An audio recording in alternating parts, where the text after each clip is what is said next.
누구든지 아픔 하나는 묻고 살고 있습니다. 어떤 한 사람은 그의 아버지가 식물인간으로 수년간 병원 신세를 지다가 돌아가셨고, 여동생 하나는 극단적인 선택을 하여 이 세상에 없고, 또 남은 하나의 여동생은 이혼하였으며 본인도 이혼하고 배우자 없이 혼자 사는 사람이 있습니다. 눈치채신 분도 계셨겠지만 이 사람은 바로 그 유명한 이재용 회장입니다. 이런 큰 부자뿐만 아니라 우리 같은 사람들도 누구나 상처와 아픔 한두 가지는 가지고 사는 게 인생이라고 합니다. 겉으로 보면 아픔이 없는 것 같아도 어떤 사람은 부부간의 사별의 아픔, 이혼의 상처, 자식들이 속을 썩이거나 자기 사업 실패, 투자 실패, 가까운 인간관계의 배신의 상처 등등 누구나 아픔과 상처가 있습니다. 그런데 상처를 대하는 태도가 두 가지 유형의 사람들이 있는 것 같습니다. 어떤 사람은 그 상처가 아물기도 전에 계속 후벼 파서 오히려 그 상처로 인한 아픔을 더 키우는 경우가 있죠. 예를 들어 사업에 실패하고 실패의 과거를 수시로 후회하면서 그때 그 사업만 내가 하지 않았어도 지금 이 모양 이 꼴은 아닐 텐데 하고 후회하고 술만 퍼마시고 다니는 사람이 있습니다. 형제들이 돕고 싶어도 자기 스스로 자책하고 있으니까 자기 말대로 그 모양 그 꼴로 벗어나지 못하고 살고 있는 거죠. 또 한 사람은 이혼의 아픈 상처를 가지고 살면서 그 아픔을 다른 사람들에게 떠벌리고 다니면서 술만 마시는 사람도 있습니다. 반면에 상처나 아픔을 보듬고 오히려 삶의 발판으로 삼아 행복으로 만들어가는 사람들도 있습니다. 사실 결과적으로 이런 경험들이 우리들을 더욱 단단하게 만들어줍니다. 살다 보면 슬프고 괴로운 일들이 예기치 않게 벌어지죠. 이것들을 다 잊게 되는 날은 결코 오지 않고, 시간이 약이라고 하지만 시간의 흐름에 관계없이 점점 더 아파오는 상처가 있습니다. 물론 세월에 침식되어 희미해지는 상처도 있죠. 확실한 것은 어떤 상처든 받아들이는 법을 천천히 배워 나가게 된다는 것입니다. 그렇다 보면 내 몫의 아픔을 품고 살아갈 힘이 생기게 됩니다. 우리 모두의 삶이 순탄치만은 않았을 겁니다. 도전하기를 좋아하는 성격은 사업을 완전히 말아먹어 보기도 했을 거고, 성공을 했다고 하더라도 더 큰 성취를 위해 도전했다가 다시 실패하는 경우도 있을 겁니다. 실패 후에 밀려오는 현실적인 어려움과 그 정신적인 괴로움은 진짜 당해보지 않은 사람은 잘 모를 정도죠. 돌아보며 잃은 것이 너무 크다는 생각으로 심각하게 후회될 때도 있을 겁니다. 그런데 잃어버린 것만 생각하면 더 괴롭다는 것을 알면서 지금 여기에서 할 수 있는 것이 무엇인가에 초점을 맞추고 살다 보면 작은 빛이 보이고 앞뒤와 옆이 꽉 막힌 것 같아도 위에 조그마한 구멍으로 한 줄기 햇빛이 비추는 것을 발견할 수 있습니다. 이 작은 빗줄기를 잡고 매달리다 보면 그 햇빛이 점점 커져서 어둠을 몰아내는 경험을 할 수 있습니다. 인생은 누구나 아픔과 각종 상처를 가지고 살아가기 마련입니다. 이런 아픔과 상처를 보듬고 오히려 이것을 다시 살아가는 발판으로 삼아 걸어간다면 좋은 일이 반드시 생길 것입니다. 못난 소나무가 산을 지킨다는 말이 있죠.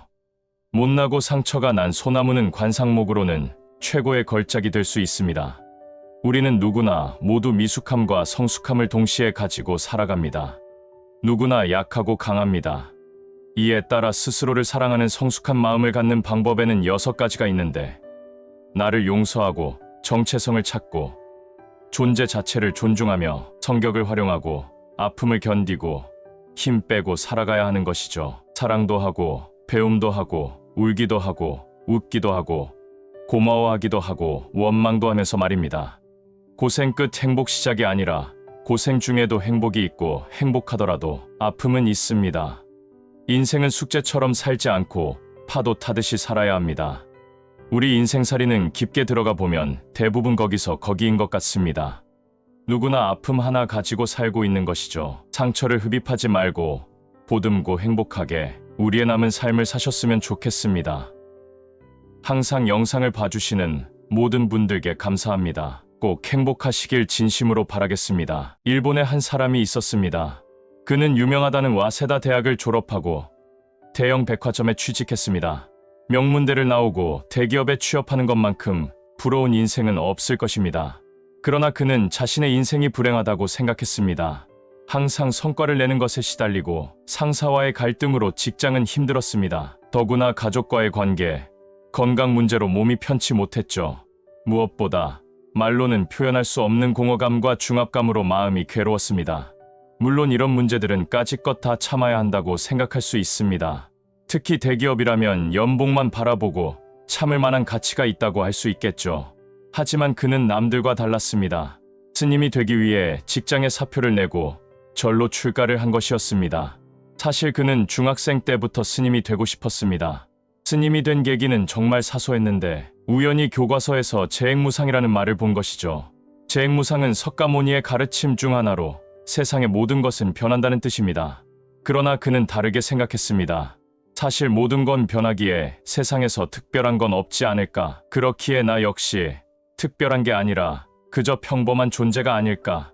생각해보니 지금 겪고 있는 문제들, 인간관계, 그리고 재물도 한낱 부질없는 것들에 불과했습니다. 심지어 가족, 친구, 그리고 자기 자신도 마찬가지였습니다. 그는 깨달았습니다. 중요한 것은 넘치지 않는 마음이다. 욕심을 부리지 않고 그저 있는 대로 사는 것, 거창한 꿈과 목적을 가질 필요 없이 주위에 소소하지만 확실한 행복에 만족하면 된다는 것, 인간관계도 최소한만 지키면 되는 것, 그냥 삶이 이끄는 대로 스스로 유연하게 구부러지면 된다고 말이죠. 그렇기에 그는 세상과 헤어질 결심을 할 수 있었습니다. 그의 이름은 미나미지 키사이. 26세에 출가하여 20년간 수행 생활을 하다가 큰 절에서 주지 대리를 지내고 지금은 후쿠이현에 있는 레이센사라는 절에서 주지 스님으로 있습니다. 그는 40년 동안 수행 생활을 하면서 삶의 부질없음을 누구보다도 많이 깨달았습니다. 세상사로 괴로워하여 저를 찾는 손님들께 이렇게 말씀하셨습니다. 흘러가는 대로 내버려 두어라. 그리고 멀리하라. 신기하게도 스님의 말씀대로 하니 고민이 해결되었다고 합니다. 이 유명한 스님이 집필한 도서 중 하나인 그럼에도 왜 사느냐고 묻는다면 책에서 스님은 이렇게 말씀합니다. 우리는 어쩌다 보니 이 세상에 태어났다. 세상이 빚어낸 나를 유연하게 받아들이고 삶의 괴로움에 애써 저항하기보다는 괴로움을 기꺼이 수용하며 그저 흘러가도록 놓아두자. 삶에 연연하지 않기, 괴로움에 괴로워하지 말기, 주위에 소소하지만 소중한 것들에 행복해하는 것. 그것이야말로 괴로운 삶을 살아가는 지혜라고 말씀하시죠.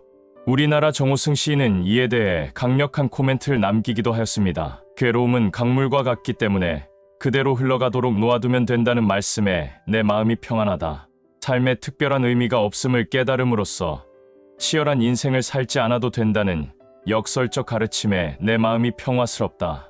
오늘도 부정의 힘에 긍정의 힘을 잃는 이가 있다면 이 책이 바로 그 해답서다. 사실 우리는 이런 생각을 해볼 수 있습니다.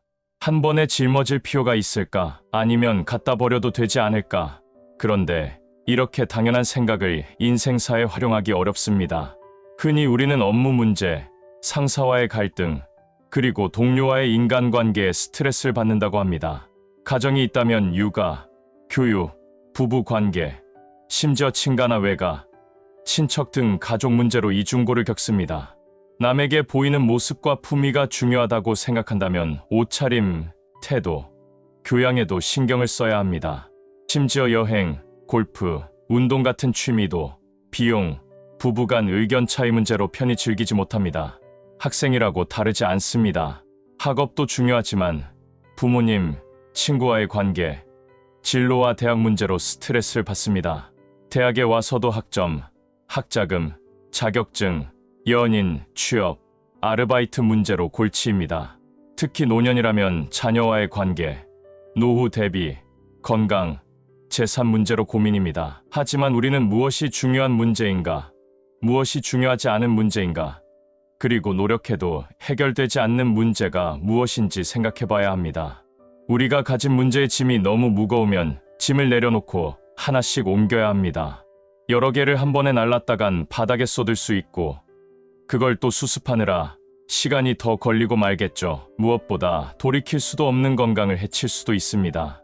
인생도 마찬가지입니다. 한 번에 많은 것들을 짊어지려다가는 어느 것도 제대로 해낼 수 없습니다. 가정사 때문에 스트레스를 받는다면 업무나 공부에 제대로 집중할 수 없습니다. 마찬가지로 업무나 학업 문제로 계속 고민한다면 집에서 편히 쉬지 못하고 심신이 불편해집니다. 심신이 지치면 정신이 피폐해지고 여유가 사라지며 병에 걸릴 수 있습니다. 결국 문제에 집착할수록 상황은 더욱더 나빠질 따름입니다. 따라서 스스로 부족함을 깨닫고 선택과 집중을 해야 합니다. 무엇보다 중요한 것은 자신의 한계를 인정하는 것입니다. 스스로 한계선을 긋고 여러 문제 가운데 어느 것부터 해결할지, 그리고 사소한 문제가 무엇인지 우선순위를 정해야 합니다. 그리고 필요 없는 것들을 과감히 버리는 것도 중요합니다. 짊어질 필요가 없는 짐들을 지느라 몸을 혹사할 필요는 없습니다. 지나치게 거창한 꿈, 남들과의 비교, 집착 때문에 스스로 불행해지는 것만큼 불행한 것은 없습니다. 우리도 그저 흘러가는 대로 삶을 살아가는 것이 어쩌면 정답일 수 있습니다. 오늘 내용의 주인공인 미나미 지키사이 스님의 도서 그럼에도 왜 사느냐 묻는다면 에 있는 내용을 참고하였습니다. 시인으로 활동하시는 이예인 수녀님의 서평으로 마무리를 짓고자 합니다. 자신을 올가매는 꿈과 희망이라는 짐조차 내려놓고 힘 빼는 연습을 해야만 지혜로운 삶의 주인이 될 수 있음을 저자 자신의 체험적 고백을 통해 나직이 들려줍니다. 이 책을 다 읽고 나면 어느새 내 마음을 제대로 길들이며 더 기쁘게, 더 자유롭게 살아갈 수 있는 나만의 길을 찾아야겠구나 하고 행복한 고민을 하게 됩니다. 영상 보신 모든 분들이 필요 없는 것들을 과감하게 버리는 하루가 되시길 진심으로 바라겠습니다. 나이 들수록 가장 중요한 것은 말하는 방식이라는 것을 아실 겁니다. 사실 나이 들면 조심해야 할 것은 한두 가지가 아니죠. 젊은 사람들은 자꾸 꼰대라고 핀잔을 주고 우리 스스로는 나이 든 사람답게 처세의 방식이 달라야 한다는 생각도 듭니다. 그래서 제대로 나이 들어가려면 우리는 대화의 원칙을 반드시 기억하고 지켜야 합니다. 나이 들면 지갑은 열고 입은 닫으라는 충고가 요즘 유행입니다. 그럴수록 더 매력적인 사람으로 거듭나기 때문이죠. 멋있게 나이 들어가는 사람들은 말하는 방식에도 공통점이 있었습니다. 첫 번째는 경청입니다. 말하는 방식인데 왜 경청이 중요한지 모르시는 분들이 많습니다. 하지만 대화의 기본 원칙 중에서 잘 들어주는 것의 중요함을 아시는 분들은 항상 공통적으로 경청에 대해서 강조합니다. 말 잘하는 방법은 오히려 말을 하지 않는 것이라는 말이 있습니다. 단순히 말을 하지 않고 가만히 있는 것이 아니라 상대방의 말을 귀 기울여 듣고 세심하게 듣고 있다는 느낌을 대화 상대에게 주는 것이죠. 그래야 어떤 사람들이든 신나서 자기 이야기를 하게 되고 그것을 들어주는 그 사람이 멋지게 보이는 것이죠. 말이 되든 안 되든 그냥 상대방의 말을 많이 들어주면서 고개 끄덕끄덕하면 끝입니다. 경청은 너무나도 쉽지만 그 영향력은 어마어마하죠. 두 번째는 허허 하고 웃는 것입니다. 사실 대화라고 하는 게 들어서 기분 좋고 말해서 기분 좋으면 그것으로 끝나는 겁니다. 심각할 것도 없습니다. 그런데 어떤 분들 보면은 괜히 핏대 올리고 뭐 콩나라 팥나라 자꾸 이야기를 하고 그러다 보니까 꼰대 이야기를 듣게 됩니다. 젊었을 때는 따져도 괜찮지만 나이 들어서 따지고 들면 사실 보기 흉합니다. 그래서 나이 들수록 대화를 나눌 때는 그냥 우선 넘겨야 합니다. 말도 안 되는 소리 하는 사람들 살다 보면 넘쳐납니다. 그러나 그거 일일이 의견을 얘기하다 보면 싸움이 되고 그렇다고 꼭 내 이야기가 옳은 것도 아닐 때가 있습니다. 그런 걸 가지고 괜히 에너지를 낭비할 필요가 없죠. 말이 안 되는 소리를 할수록 그냥 웃어 넘기시면 편합니다. 세 번째는 논쟁을 하지 않는 것입니다. 이야기를 나누다 보면 꼭 토를 다는 사람이 있습니다. 그건 아니네, 그건 맞네 해가면서 토를 달고 그러다 보면 갑론을박 이야기가 험악해지고 나중에는 또 목소리가 커지고 우리 한국 사람들 욱하는 기질이 있어서 조금만 자기 의견하고 맞지 않으면 목소리가 커지고 흥분합니다. 절대 대화를 할 때에는 경쟁할 필요가 없습니다.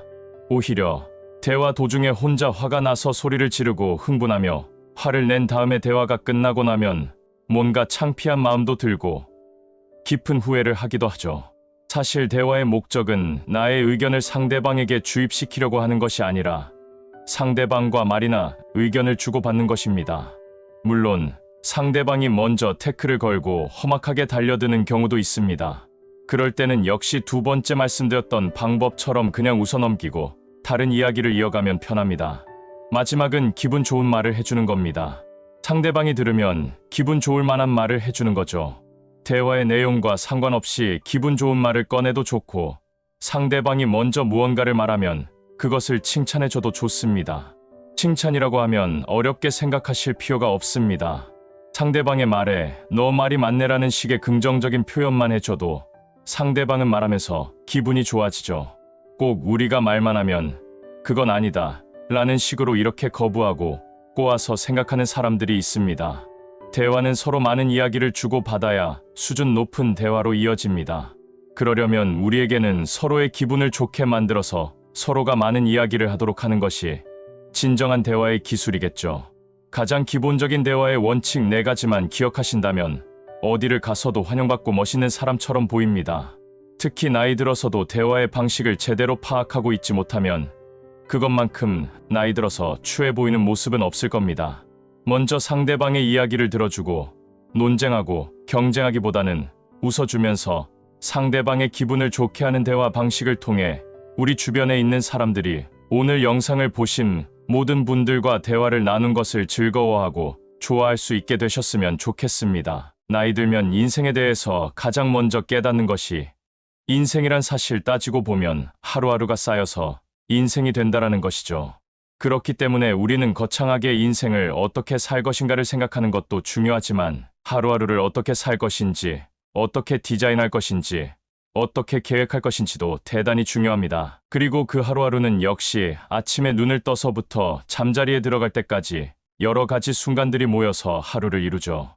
그렇기 때문에 우리가 아침에 일어나서부터 잠잘 때까지 나타나는 여러 가지 일상을 어떻게 맞이하고 어떻게 관리하고 어떻게 질서 있게 만들 것이냐 하는 것은 대단히 중요합니다. 이것을 잘하면 결국은 하루를 끝마치고 침대에 누웠을 때 마음이 평온하고 행복하게 다음날을 맞이할 수 있게 됩니다. 그러면 그 하루를 잘 디자인하고 기획하고 맞이하면서 또 순간순간마다 어떤 일을 할 때마다 평온을 유지하는 그런 방법이 여러 가지가 있습니다. 루틴이라는 말이 있습니다. 습관이라는 의미를 가지고 있죠. 예를 들어 아침에 일어나서 늘 모닝 커피를 마시는 것이 나의 습관이라고 하면 그것이 규칙적이고 계속 지속된다면 그리고 그걸 통해서 마음의 평온을 얻는다면 그것이 루틴이죠. 단지 카페인 중독 때문에 커피를 마신다면 그건 루틴은 아닙니다. 그런데 하나의 의식으로서 절차로서 내 마음의 고요함과 평온을 유지하기 위해서 커피를 정해진 시간에 마신다면 그건 분명한 루틴입니다. 사실 루틴이나 징크스나 비슷한 것 같지만 좀 다릅니다. 징크스는 부정적인 자기 암시입니다. 이렇게 하니까 망하더라. 예컨대 시험날에 미역국을 먹으니까 점수가 안 좋게 나오더라 하면은 그것은 미신적인 믿음의 징크스라고 하죠. 반대로 루틴은 나는 어떠어떠한 것을 하면은 마음이 평온하더라. 마음의 질서가 잡히더라. 이런 긍정적인 자기 암시가 루틴입니다. 우리는 나름대로 가치가 있고 의미가 있는 이것을 이용해 볼 필요가 있습니다.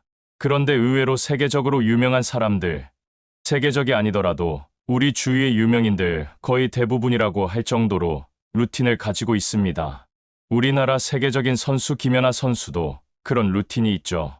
김연아 선수는 빙판에 나가가지고 게임에 들어가기 전에 시계 방향의 반대 방향으로 한 바퀴 돌고 경기에 임하는 것이 그 나름의 루틴이라고 합니다. 그렇게 하면 마음이 다잡아지고 평온해지면서 이제 드디어 시작을 한다 하는 것을 알리는 것이죠. 그뿐 아니라 우리나라 국민들이 거의 다 알고 있는 서장훈 선수는 굉장히 깔끔하고 엄청나게 정리정돈하는 사람으로 소문나 있습니다. 그것조차 본인의 루틴이라는 거죠. 즉, 큰 전쟁을 앞두고, 큰 경기를 앞두고, 큰 대사를 앞두고 우리가 목욕 재개하는 그런 마음가짐으로 그분은 그렇게 깔끔하게 정리정돈을 해야만이 마음의 평온을 갖는다는 것입니다. 그래서 이 루틴을 우리가 잘 활용하면 오늘날과 같은 이 험난한 시대를 살아가는데 아주 요긴할 수 있습니다. 요즘 하루는 너무나도 불안합니다. 여기저기 뉴스에는 온갖 극악무도한 사건들로 가득 채워져 있죠. 이렇게 늘 불안하고 짜증나고 분노하고 정말 마음이 흔들리는 이때 나름대로의 마음의 평온을 갖는 것은 매우 중요합니다. 그것뿐만 아니라 일반 직장인들도 허겁지겁 그냥 엘리베이터를 탈 때부터 그냥 1분 1초를 다툽니다. 어쩌다가 엘리베이터 한번 놓치면은 지각하는 경우도 많죠. 지하철을 타고 버스를 타고 그리고 직장에 도착해서 허겁지겁 일을 하다 보면 하루를 망칩니다. 그렇기 때문에 아침에 일어나서부터 마음의 질서를 잡는 나름의 루틴을 가지고 평온한 가운데 질서 있게 순서 있게 하루를 생활하는 것은 매우 중요합니다. 그렇다면 루틴은 어떻게 짤 수 있을까에 대해서 나눠보고자 합니다. 우선 루틴은 시간을 기반으로 짤 수 있습니다. 시간을 기반으로 일어나면 무엇을 하고, 몇 시에는 이것을 하고, 몇 시에는 반드시 잠을 잔다라는 식의 루틴입니다. 그렇게 마음의 평온을 갖는 겁니다. 그래서 시간으로서 이 루틴을 삼을 수도 있습니다. 두 번째는 순서로 루틴을 잡을 수 있습니다. 예컨대 나는 아침에 일어나서 반드시 모닝 커피를 마시고 그 다음에 무엇을 해야 된다 이러면 이것이 순서에 의한 루틴입니다.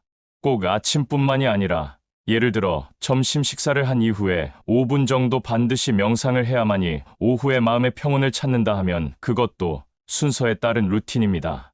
그 다음에 세 번째는 정리정돈으로 루틴을 삼을 수 있습니다. 서장훈 선수와 비슷하게 정리정돈함으로써 루틴을 삼는 사람도 의외로 많습니다. 중국 시대의 공자도 돗자리를 깔고 앉을 때에 그 돗자리가 조금 더 이렇게 삐딱하게 되면은 앉지 않았다고 합니다. 반드시 바르게 깔린 돗자리에만 앉았다는 얘기죠. 이것이 삐뚤어지면은 스스로의 마음에 혼란이 오기 때문이라고 합니다. 그래서 이렇게 정리정돈을 가지고 루틴을 삼는 경우도 있습니다.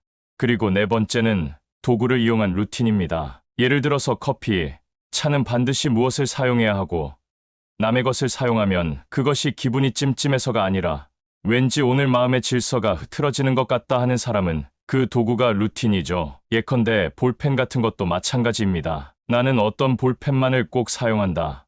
어떤 것으로 글을 쓴다 하면 그것이 루틴입니다. 그렇게 도구로 루틴을 삼는 사람도 있습니다. 그 다음에 냄새, 소리를 가지고 루틴을 가지는 사람도 있습니다. 예컨대 향불을 켜놓고 나서 그 향불이 은은하게 코에 들어와야만이 마음의 평온을 잡는다 하면은 그 사람은 그 냄새가 루틴입니다. 어떤 음악을 들어야만이 내 마음의 평온을 잡는다 하는 사람은 그것이 루틴이기도 하죠. 나는 반드시 어떤 중요한 일을 할 때 또는 점심 식사 이후에는 이 음악을 듣는다. 그러면 그 사람의 루틴이 될 수 있습니다. 지금까지 말씀드린 것처럼 정말 여러 가지 방식의 루틴이 있죠. 지금까지도 나름의 루틴을 가지고 계신 분이 대부분이시겠지만 아직까지 그런 것이 없으셨다면 이번 기회에 한번 만들어 보셨으면 좋겠습니다. 어쩌면 아침에 루틴 없이 그냥 무질서하게 생활하다 보니까 그 연속선상에서 하루가 무질서하게 돌아가고 그러다 보니까 그냥 무질서하게 잠자리에 들어가고 그렇게 됨으로써 하루하루가 별 의미 없고 무가치하게 느껴지고 그것이 쌓임으로써 삶 자체가 무질서하게 느껴질 수 있습니다. 따라서 아침부터 밤까지 하루를 어떻게 계획하고 잘 만들 것인지 루틴을 활용해서 여러분의 하루를 가치 있고 보람 있게 만드셨으면 좋겠습니다. 사람들에 치여 살아서 가족이고 친구고 배우자고 다 부질없기에 이제는 멀리하고 싶을 때가 있습니다. 그러고 보면 사는 게 고생이란 말은 바로 인간관계 때문에 생긴 것이 아닐까 싶습니다. 몸이야 힘들면 쉬면 회복되지만 사람들로부터 받게 되는 스트레스는 회복되기가 쉽지 않을 뿐더러 안에서 차곡차곡 쌓여 결국 마음의 병을 만들게 되죠. 요즘엔 다들 그렇게 서로 못 잡아먹어서 그리고 또 깎아내리지 못해서 안달인지 모르겠습니다. 자의로든 타의로든 혼자 떨어져 있게 돼서 그 고독감이 두려워 떨고 있는 분들이 많습니다. 이제는 전혀 불안해하거나 두려워하실 필요 없게 됐습니다. 더 많은 것을 얻게 될 수 있어서 그렇게 혼자 있게 되었으니 말입니다. 고독한 사람은 성공합니다. 혼자인 사람을 우리는 외톨이라고 부릅니다. 그렇게 안타까운 시선으로 혼자인 사람을 바라보지만 정작 그들을 바라보는 자신들은 무리 속에서 하나도 행복해하지 않습니다. 그 속을 벗어날 용기가 없어서 또는 그저 익숙함에 젖어서 지지고 볶으며 아둥바둥 버텨가고 있을 뿐입니다. 자발적 외톨이가 늘어가고 있습니다. 외톨이라는 말 속에는 여러모로 삐뚤어져 다른 사람들로부터 따돌림을 받는 사람이란 부정적인 의미를 담고 있지만 자발적인 외톨이는 전혀 다른 사람입니다. 자발적으로 혼자가 된 사람은 혼자서도 행복하게 잘 즐기며 살고 있을 뿐만 아니라 여럿이 함께할 때도 잘 지낼 수 있습니다.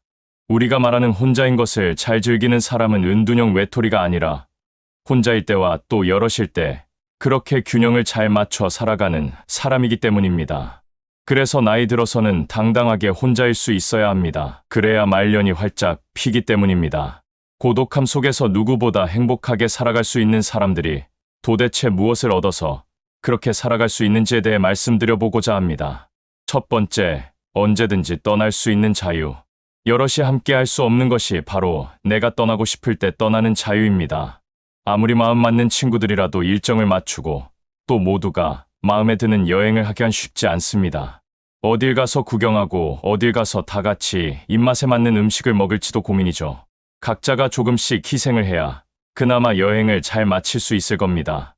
반면 혼자 떠나는 여행은 자신을 새롭게 발견하는 과정이고 또 자유가 주는 기쁨을 온전히 누릴 수 있는 시간입니다. 혼자 떠나는 여행이라고 해서 꼭 몇 박 며칠이 아니라 당일치기도 가능합니다. 그렇기에 새로운 공간에서 우리는 전혀 뜻하지 않게 관심을 보이는 스스로를 발견할 수 있습니다. 우리가 생각지도 못한 것에 관심이 있고 좋아한다는 사실을 안다는 건 우리에게도 신선한 충격입니다. 그래서 우리에게 언제든지 훌쩍 떠날 수 있는 자유, 그 자체는 우리의 시야를 맑게 해줍니다. 온전히 자신이 원하는 속도로 걸으며 새로운 것에 눈을 맞출 수 있습니다. 다른 사람의 속도를 맞추거나 보고 싶은 것을 뒤로 한 채 서둘러 발길을 옮길 수밖에 없었던 적이 꽤 많습니다. 이제 혼자라면 우리가 원하는 곳에서 몇 시간이라도 쭈그려 앉아 있을 수도 있습니다. 두 번째, 자아가 단단해진다. 혼자인 사람은 문제가 생겼을 때 두리번거리지 않습니다. 마치 본능적으로 혼자서 처리해야 하고 또 전에도 그랬듯이 이번에도 혼자서 해낼 수 있다고 생각합니다. 혼자라는 것은 물리적으로 누군가와 거리를 두고 떨어져 있다는 것뿐만 아니라 정신적으로도 모든 일들을 혼자서 돌파해내겠다는 굳센 의지의 반영이기도 합니다. 불평불만을 드러내며 투덜대지도 않습니다. 그렇게 하나하나 아주 사소한 일에서부터 직접 해결해 가면서 자신에 대한 믿음이 점점 두터워지죠. 누구도 아닌 자신을 신뢰한다는 것만큼이나 세상 살아가면서 든든한 배경이 또 있을까 싶습니다. 그래서 늘 쾌활하고 긍정적이면서 당당할 수밖에 없습니다. 어떤 비바람이 불어도 잘 버텨내는 한 그루의 뿌리 깊은 나무처럼 어떤 일이 닥쳐도 의연하게 대처할 수 있는 능력을 갖춰가게 됩니다. 세 번째, 스스로에게 몰입할 수 있는 기회가 생긴다. 하루하루 변화하는 자신을 보는 기쁨을 누리는 사람들이라면 몰입의 힘이 얼마나 강한지 잘 아실 겁니다. 자신이 하고 싶었던 것에 그야말로 미친 듯이 신들린 듯이 빠져들어 에너지를 쏟아붓게 되면 놀라운 변화와 성장을 이루게 되죠. 코로나19로 인해 바깥 출입이 자유롭지 않자 집에서 혼자 즐기는 새로운 길을 모색하는 분들이 많이 생겨났었습니다. 그림을 그리기 시작하거나 어플을 통해 독학으로 악기를 배웁니다. 또 글을 쓰거나 캘리그라피를 익히는 분들도 계십니다. 여럿이 함께 해야만 즐거운 일인 줄 알았는데 뜻하지 않게 혼자 하는 즐거움과 몰입의 참맛을 경험하는 기회를 갖게 된 것입니다. 이를 넘어서 지금 미국에서는 대퇴사 현상이 벌어지고 있습니다. 너도 나도 사람들이 자발적으로 직장을 그만두고 있습니다. 작년에는 매월 평균 390만 명이 직장을 그만두었는데 최근 한 달 동안에는 무려 450만 명이 그만두는 초유의 기록을 세웠습니다.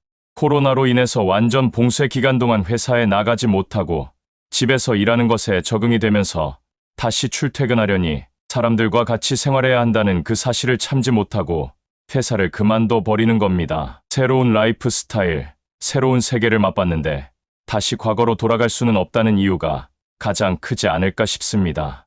사람들이 고독의 참맛을 드디어 맛보게 된 겁니다.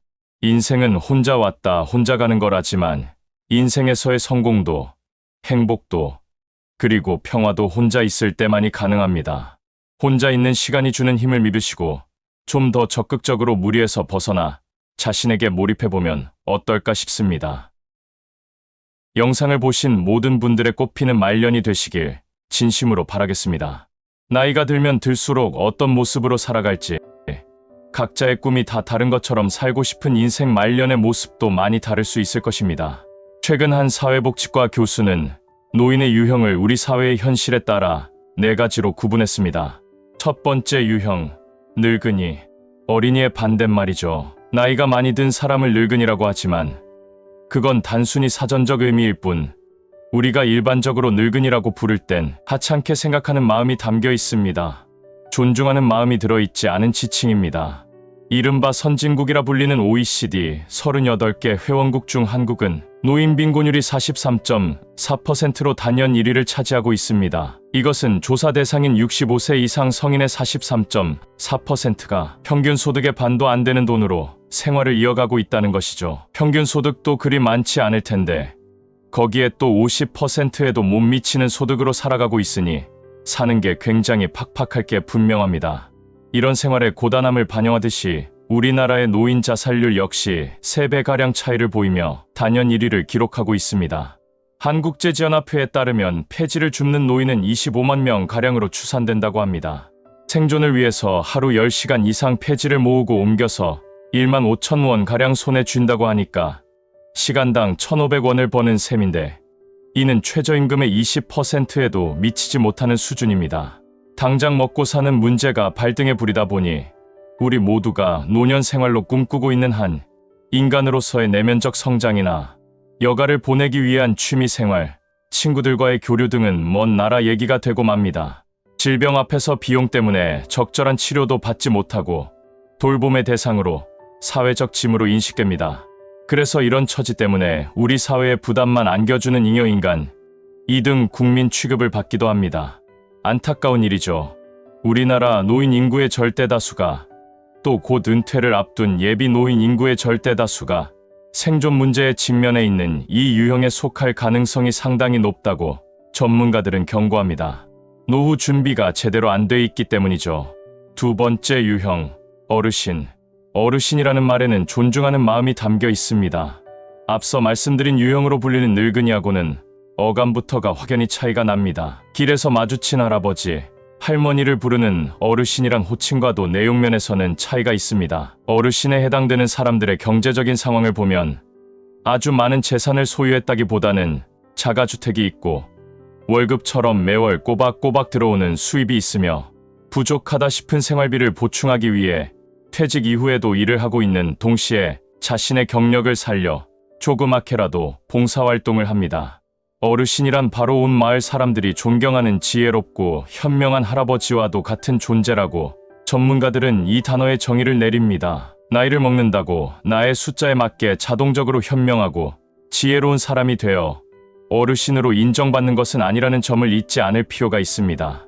세 번째 유형, 액티브 시니어. 취미와 여가 활동이 활발하고 배움에도 부지런할 뿐만 아니라 경제적으로 꼭 필요하진 않더라도 자신의 소질을 살려 소득을 창출하는 데도 적극적인 이른바 성공한 노인의 상징이 액티브 시니어라 할 수 있겠습니다. 액티브 시니어는 청바지를 입은 나이 든 보통 사람이라는 이미지를 가지고 가족이나 사회에 의존하지 않고 살면서 옷도 젊게 입고 자기 개발에도 힘쓰면서 인생 이모작에 매진하는 사람들입니다. 액티브 시니어는 지금껏 바쁘게 살아왔으니 지친 영혼을 위해 이제 꿈으로만 가지고 있던 것들을 마음껏 펼치며 살자는 생각을 갖고 있고 적극적으로 이를 행동으로 실천하며 삽니다. 아마도 우리 대부분이 바라는 노년의 모습이 아닐까 생각되지만 그렇다고 모두가 액티브 시니어로 살아갈 수 없는 게 현실입니다. 왜냐하면 최소한 먹고 사는 문제에 대한 불안감에 벗어날 수 있는 경제력이 받쳐져야 가능할 뿐만 아니라 실천력이 있어야 합니다.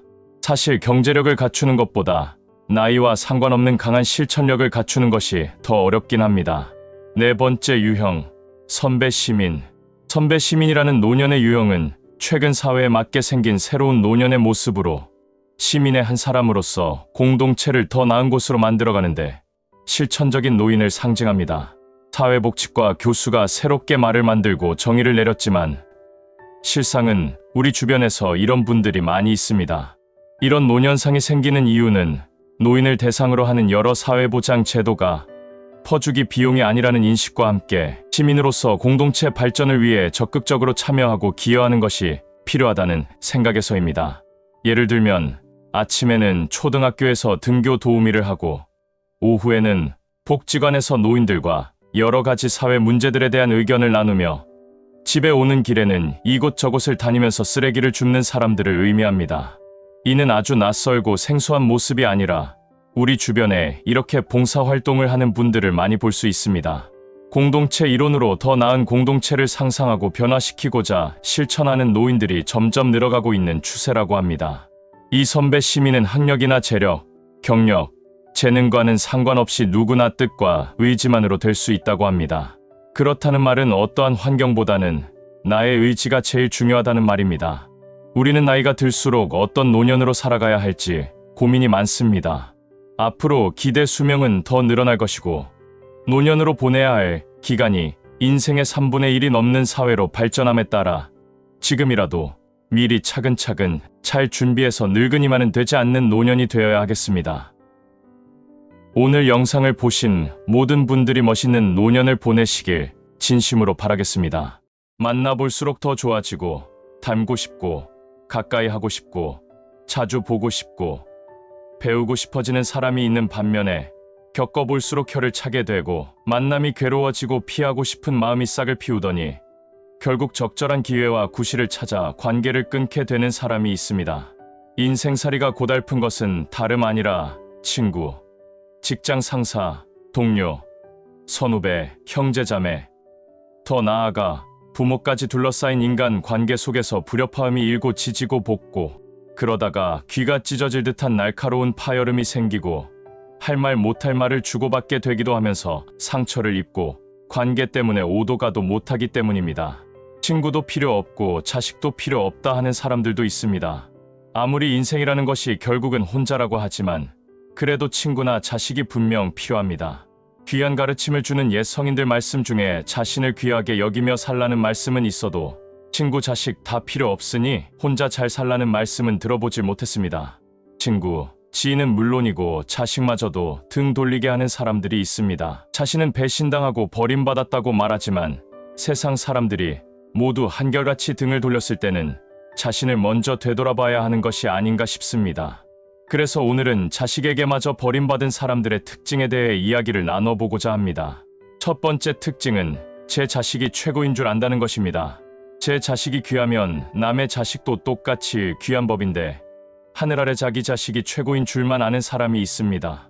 집 안에서는 자식 자랑 듬뿍 주는 최고의 엄마 아빠일 수는 있겠지만 밖에 나가면 청년들이 가정교육도 제대로 못 받아 예의도 없고 옷차림도 불량스럽고 행동도 가볍고 거칠고 모든 게 탐탁치 않으니 쳐다만 봐도 미간이 찌부러지고 혀가 차집니다. 귀하디 귀한 내 자식들과 갈등을 빚고 멀어지기 시작하는 것은 아마도 자식들의 결혼 정년기 때부터가 아닐까 싶습니다. 결혼하고 싶다고 데리고 오는 상대들이 부모로서 영 마음에 들지 않고 자기 자식이 아깝다는 생각에 불편한 기색을 내보이고 대놓고 완강히 결혼을 반대하며 자식들과 맞섭니다. 내 아들이 귀하면 며느리도 귀한 법이고 내 딸이 금쪽 같으면 사위도 금쪽같이 귀한 남의 집 자식이라는 것을 알아야 하는데 대하는 것을 보면 불편한 마음이 다 드러나 보입니다. 말 한마디 한마디 하는 것에 가시가 돋아있죠. 자식 앞에서 자식의 배우자를 대놓고 험담을 하거나 화난 마음을 그대로 다 표현하는 모자란 부모들이 있습니다. 자식을 위하고 자식이 행복하게 살기를 위한다면서 이런 짓을 서슴없이 해댑니다. 부모니까 그래도 된다고 생각하는 거죠. 아무리 며느리고 사위라지만 남의 집 귀한 자식들을 막대하면 자기 자식들도 똑같은 대우를 받게 된다는 것을 모르는 모양입니다. 그리고 세상 어디에 자신이 사랑하는 사람에 대해 험담을 하고 또 화를 내는 사람을 좋아할 그럴 사람은 세상 어디에도 없습니다. 부모 자식 간에도 마찬가지죠. 부모의 이 모자란 행동 때문에 자식과도 관계가 틀어지고 결국 자식도 찾아오지 않게 됩니다. 두 번째 특징은 자신의 감정을 일방적으로 쏟아내는 것입니다. 대한신경정신의학회의 조사에 따르면 우리나라 성인의 52%가 분노 조절을 제대로 못하고 치료가 필요한 정도의 충동 조절장애 고위험군이 11%나 된다고 합니다.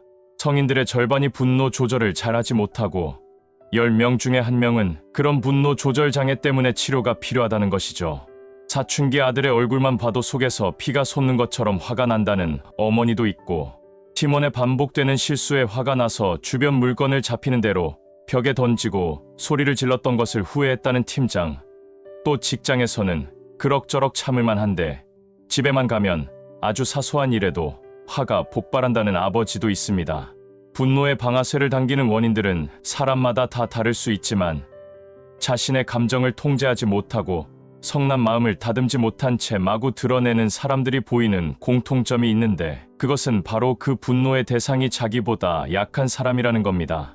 사회경제적으로 자신보다 낮은 위치에 있는 사람, 자신보다 나이 어린 사람, 자신보다 덩치가 작고 힘이 약해 보이는 사람, 자기보다 마음이 여려서 대들지 못할 사람, 그래서 자기가 아무리 소리 지르고 무엇인가 집어던지고 막말과 쌍욕을 해도 어떤 식으로든 반격을 가하지 못할 사람만을 타깃으로 삼는 공통점 말입니다. 사람 봐가면서 화를 내는 거죠. 화를 잘 내니까 분노 조절 장애가 있나 보다 싶지만 한편으로는 사람 가려서 화를 내는 것을 보면 나름 조절을 잘할 수 있기도 한 것입니다. 사람을 잘 대해주면 고맙게 생각하고 선한 사람이니까 무슨 일이 있어도 잘 대해줘야겠다 생각해야 되는데 세상 인심이라는 게 다 같지 않아서 반대로 얕잡아 보고 쉽게 생각하고 자기 기분에 따라 함부로 대해도 된다고 생각합니다.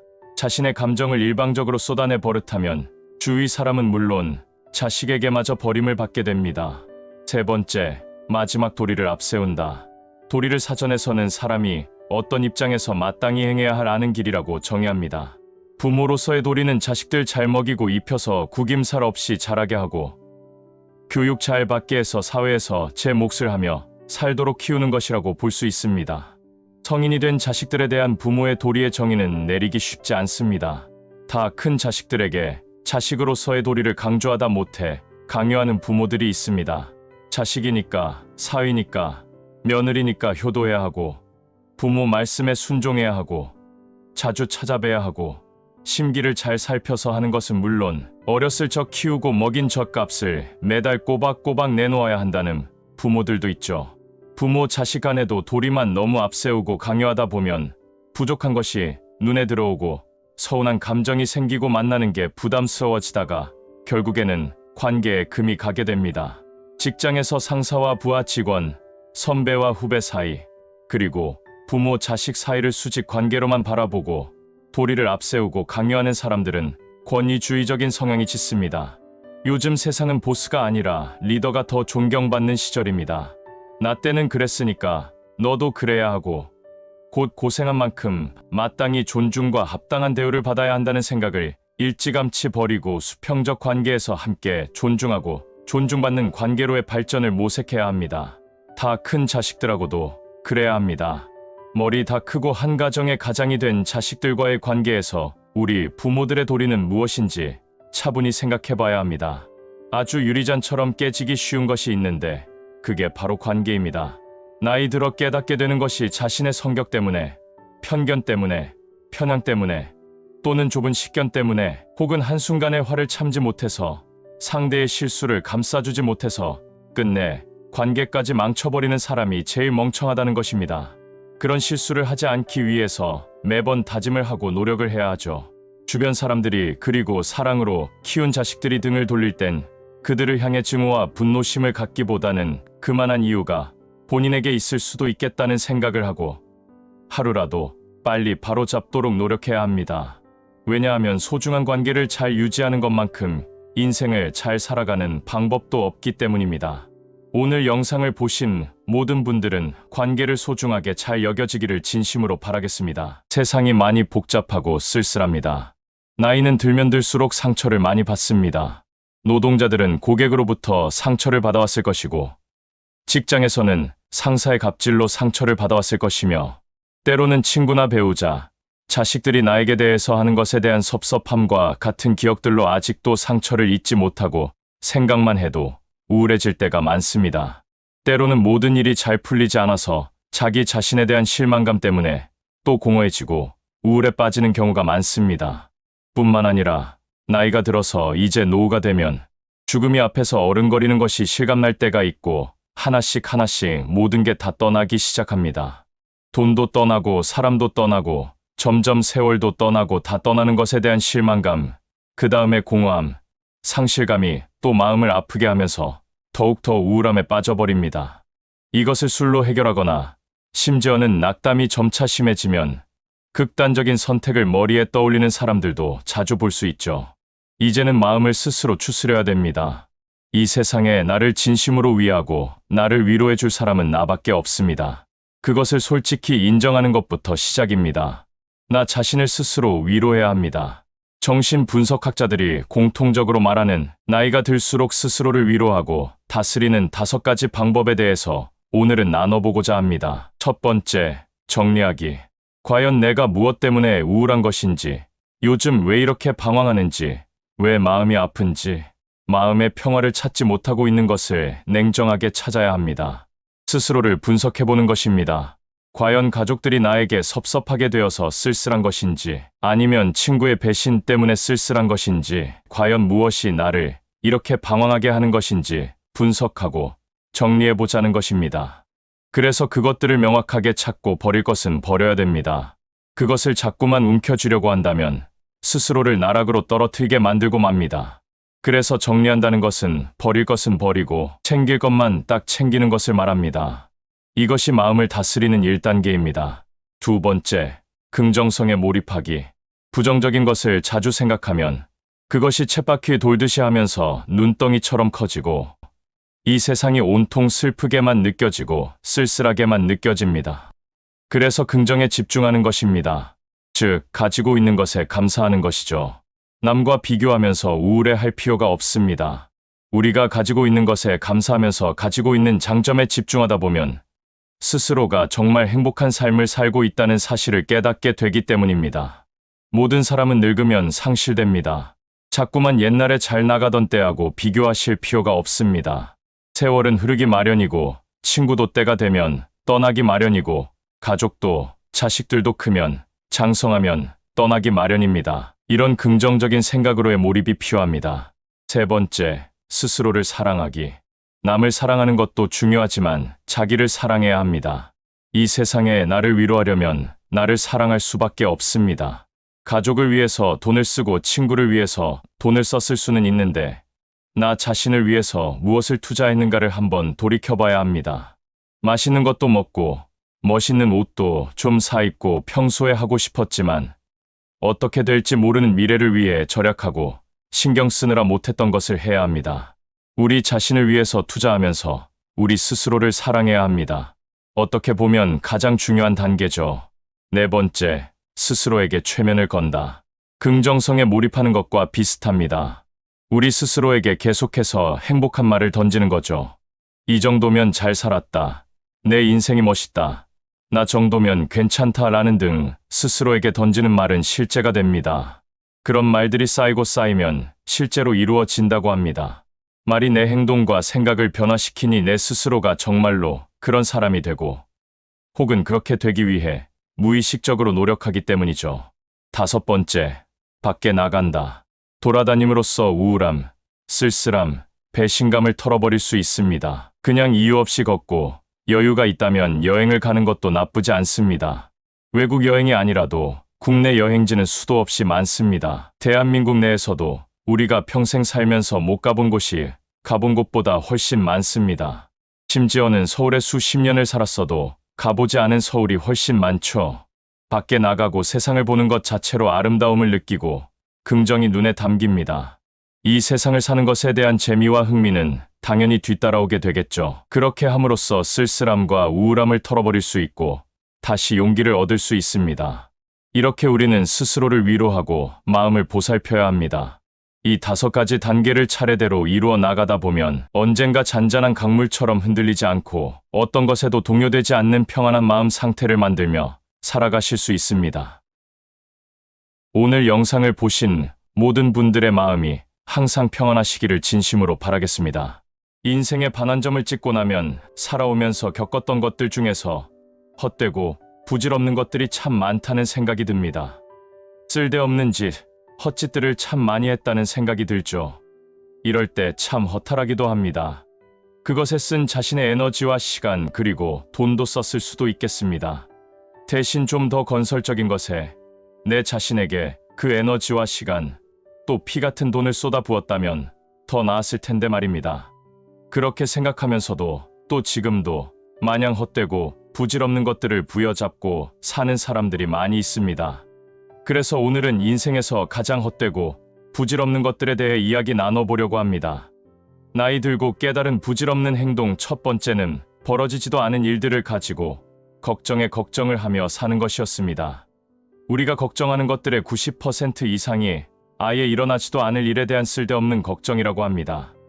애들이 어딜 간다고 하면 덜컥 차 사고부터 시작해서 온갖 나쁜 일만 떠올려 걱정하고 나쁜 애들과 어울릴까봐 또 걱정을 합니다.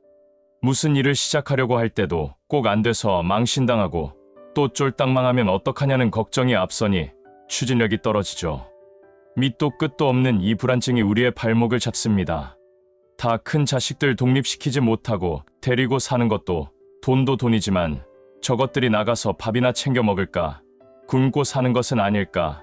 옷이라도 제때 빨아 입을까? 제 시간에 일어나서 학교 가고 출근할까? 혼자 살다가 위험에 처하지는 않을까 하는 별의별 걱정 때문에 이럴 바엔 차라리 눈앞에 두고 사는 게 낫다 싶어서 그냥 데리고 사는 분들이 꽤 되실 겁니다. 이러면 자식 결혼해도 그 병이 절대 낫지를 않습니다. 늘 노심초사하며 살 게 분명하죠. 두 번째, 남의 시선을 너무 의식하며 살아온 것. 뭘 하나를 해도 뭘 하나를 입어도 이걸 남들이 알면 어떡할까? 남들이 보면 어떡할까? 뭐라고 하면 어떡할까? 그것부터 생각하는 사람들이 있습니다. 그 시선이 두렵고 그들의 뒷담화가 부담스러우니 그냥 무난하게 유행하는 옷 사서 매번 입고 자기 생각대로 하기보다는 그냥 중간만 하기를 바랍니다. 언제나 남들이 흠잡을 것 없이 좋고 잘난 모습만 보여주고 싶죠. 은퇴 후에 제2의 인생을 준비하면서 하고 싶은 일이 있는데도 남들의 시선 때문에 하지 못하고 망설이는 분들이 생각보다 많이 있습니다. 이런 분들이 모르는 게 하나 있죠. 세상 사람들이 남의 인생이나 들여다보며 시간을 보낼 만큼 그리 한가하지 않다는 겁니다. 다들 제 코가 석자이기 때문입니다. 그리고 우리가 남의 관심의 중심이 될 만큼 그리 중요한 사람도 인기 있는 사람도 아니라는 겁니다. 뒷담화를 할 수도 있습니다. 그렇지만 뒷담화를 해도 그때뿐이고 그냥 잊어버리고 삽니다. 남의 시선을 너무 의식하고 살면 그건 내 인생을 사는 것이 아니라 남의 인생을 사는 거죠. 반대로 남의 인생이 궁금하고 오지랖 넓게 여기저기 참견하는 인생도 헛되고 부질없기는 마찬가지입니다. 연예인 근황이 왜 그렇게 궁금해서 하루 몇 시간씩 들여다보는지 참 알다가도 모를 일입니다. 세 번째, 지나간 일을 후회하고 후회하며 사는 것. 모든 건 시간이 해결해 준다는 말이 있지만 지나간 시간을 붙잡고 후회만 하고 사는 경우가 허다합니다. 고등학교 때쯤 공부 좀 열심히 할 걸. 부모님이 공부하라 얘기할 때 좀 말 좀 들을 걸. 그때 그 남자하고 결혼했으면 어땠을까? 그때 그 친구가 동업하자고 했을 때 하지 않았으면 어땠을까? 그때 그 주식을 샀었어야 했는데 이렇게 지난 과거만 생각하면 온통 후회할 일들 뿐이죠. 최악의 경우는 지나간 일들을 후회하면서 지금 하루하루를 술로 지새고 자책하며 괴로운 나날들을 보내다 못해 우울증에 걸려 무기력하게 살고 있는 겁니다. 이렇게 살다 보면 또 이 하루가 지나면 후회할 일들만 만들면서 살아가고 있는 거죠. 지난 일에 발목 잡혀 과거에서 빠져나오지 못하고 사신다면 하루빨리 털고 일어나야 합니다. 과거에 묶여 살아봤자 우울증 걸리는 것 외에는 남는 거 하나 없고 변하는 거 하나 없습니다. 네 번째, 무조건 참고 희생하며 사는 것. 엄마들이, 아내들이 무조건 참아내고 희생하며 살았던 것에 부질없음을 많이 이야기합니다. 물론 남편들도 은퇴할 시점에 들어서면 인생을 되돌아보며 가족을 위해 일만 하고 산 것에 후회하는 경우도 많습니다. 희생하고 살면 그걸 알아주고 고마워해야 하는데 사람 마음이 다 나같지 않아서 알아주기는커녕 원래 저렇게 희생하는 걸 좋아하나 보다. 그런 대우를 받아도 되는 사람인가 보다. 이렇게 생각하는 것이 세상 인심입니다. 그래서 아프면 아프다. 싫은 건 싫다. 불편하면 불편하다. 슬프면 슬프다. 부담스러우면 부담스럽다. 여유가 없으면 없다는 것을 자식에게, 배우자에게, 친구에게, 동료에게 표현하고 살아야 합니다. 구차하게 변명하는 것 같아서 그냥 구질구질하게 얘기를 하느니 차라리 그냥 들어주고 말지. 나 하나 참고 희생하면 되지. 이러고 살면 그냥 호구가 되고 말아버립니다. 착하게 대해주면 바보가 돼버리죠. 마지막 다섯 번째, 사랑하는 사람들에게 쓸데없이 자존심 세웠던 것. 연인이나 부부가 다툴 때 보면 정말로 중요한 것 때문에 싸우는 것이 아니라 자존심 때문에 싸우는 경우가 허다합니다. 자신을 상대가 이해해주지 못한다는 그 서운함 모두 자신의 잘못처럼 말하는 것에 대한 억울함이 뒤섞이면서 문제의 원인은 온데간데 없어지고 자존심 때문에 자신의 잘못이나 실수를 인정하지 못하고 그러다 보니 사과할 타이밍도 놓쳤고 사태를 되돌리기에는 너무 늦어버려 이판사판 끝까지 가보자는 심사로 한치의 물러섬도 없이 닥치고 공격 모드로 돌아서는 경우가 많습니다. 될 대로 되라는 식으로 이번 기회를 통해 자신을 우습게 보거나 업신여기는 상대방의 버릇을 고쳐보겠다. 자신이 화가 나면 얼마나 무서운 사람인지 한번 본때를 보여주겠다. 그래서 무릎 꿇게 하고 다시는 그런 소리 나오지 못하게 하겠다는 심사도 깔려 있습니다. 그냥 미안하다 앞으로 잘한다고 했으면 끝날 일을 그 놈의 하찮은 자존심 때문에 사태를 키우고 밑도 끝도 없는 대치 상태로 몰고 갑니다.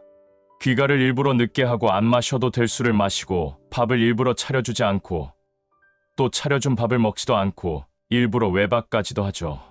모두 자존심 때문이고 나에게 관심 좀 가져줘 하는 애처로움도 깔려 있습니다. 이런 대치 상태가 하염없이 길어지다 보면 서로 대화가 끊어지고 각방을 쓰게 되고 끝내는 정서적 이혼 상태로 빠져들기도 합니다.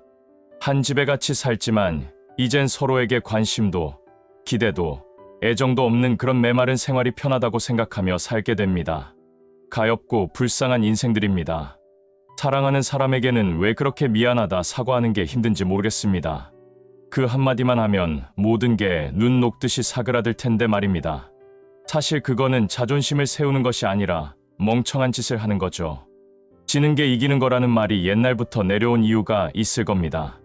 이렇듯 인생에서 가장 헛되고 부질없는 것들의 공통적인 속성은 우리들의 눈과 마음을 편협하게 만들고 극단적으로 이끌며 끝내는 아예 닫아버리게 만드는 것이 아닌가 싶습니다. 나이 들어가면서도 노력하지 않으면 점점 더 고집스럽고 편협해진다고 합니다.